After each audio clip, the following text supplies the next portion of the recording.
சிவா திருச்சிற்றம்பலம் தென்னாடுடைய சிவனை போற்றி எந்நாட்டவர்க்கும் இறைவா போற்றி நமச்சிவாய வாழ்க. நமது சிவமேதவம் வலையொலி அலைவரிசையில் நீண்ட நாட்களுக்கு பிறகு இன்று நாம் காணப்போகின்ற காணொளி திருநீலகண்ட நாயனார் பிறந்தகையார் குருபூஜை மற்றும் தாய்மானவர் குருபூஜை என்று இரண்டு சைவ ஆன்மீக பெருமக்களுடைய குருபூஜை. இதில் திருநீலகண்ட நாயனாரை பற்றி நாம் நிறைய சொற்பொழிவுகளிலே கேட்டிருப்போம். நமச்சிவாய வாழ்க சிவசிவ. அதாவது ஈசன் திட்டம் போட்டு வட்டம் போடக்கூடியவன், ஊடல் கூடல், சரிங்களா? அந்த வகையில் மனிதனுக்கு மனம் தடுமாறும், சரிங்களா? இந்த 63 நாயன்மார்கள் பெருந்தகைகள் தான் மிகப்பெரிய ஒரு திண்ணம்.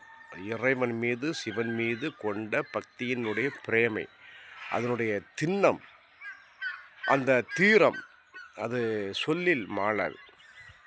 அந்த வகையில் திருநீலகண்ட நாயனார் பெருந்தகை தம்முடைய வாழ்வின் அந்த தம்பதிகள் இளமை பகுதியினை நமச்சிவாய நமச்சிவாய அந்த சிவத்தின் மீது உள்ள பற்று ஆக அந்த இளமை பகுதியினை சிவத்தின் மீதே பற்று கொண்டு வாழ்ந்திருக்கிறார்கள். அத்தகைய தம்பதியினுடைய அந்த மேன்மையினை உலகிற்கு பறைசாற்றுவதற்காகத்தான் ஈசன் நிகழ்த்திய அந்த எத்தனையோ திருவிளையாடல்கள், பெரும்பாலும் நாயன்மார்களுடைய வாழ்க்கை வரலாற்றில் நிகழ்த்திய பல விடயங்கள்லாம் அந்த அன்பின் மீது சோதனை அல்ல. சோதனைங்கிறது சொல்லக்கூடாது. நிறைய பேர் சொல்கிறாங்க சோதனை கொடுப்பார் பிறகு வெற்றி கொள்வார். அன்பு நுகர்தல். அந்த வகையில் இந்த திருநீலகண்ட நாயனார் பிறந்தகனுடைய அவர்களுடைய அந்த அருமையினை உலகிற்கு பறைசாற்றும் பொழுது தான் அவர்கள் சிவத்தின் மீது முக்தி கொள்ளும் காலத்தில் சிவபெருமான் அவர்களை சோதிக்கிறாரு. மன்னிக்கணும், அன்பின் நுகர்தல் வகையில் அந்த இளமையாக்கினார் என்ற குளம் அது சிதம்பரத்தில் இப்பொழுதும் இருக்கிறது. அதனால் இந்த காணொளியின் மூலமாக மேலும் நாயன்மார்கள் வாழ்க்கை வரலாறின் மூலமாக நாம்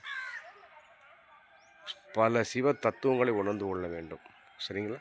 அதற்காகத்தான் அந்த வரலாறுலாம்.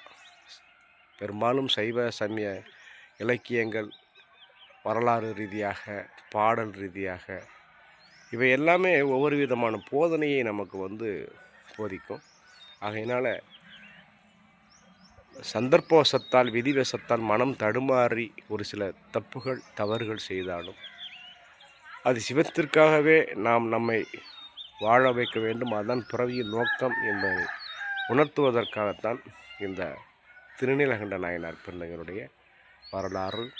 ஆகையினால் இந்நாளிலே நாயன்மார்கள் திருவடிகள் போற்றி போற்றி மற்றும் சைவ சமய அருளாளர்கள் போற்றி போற்றி அடுத்த காணொளியில் தாய்மானவர் எம்பெருமான் பிறந்தகை பற்றி பார்ப்போம். திருச்சிற்றம்பலம்.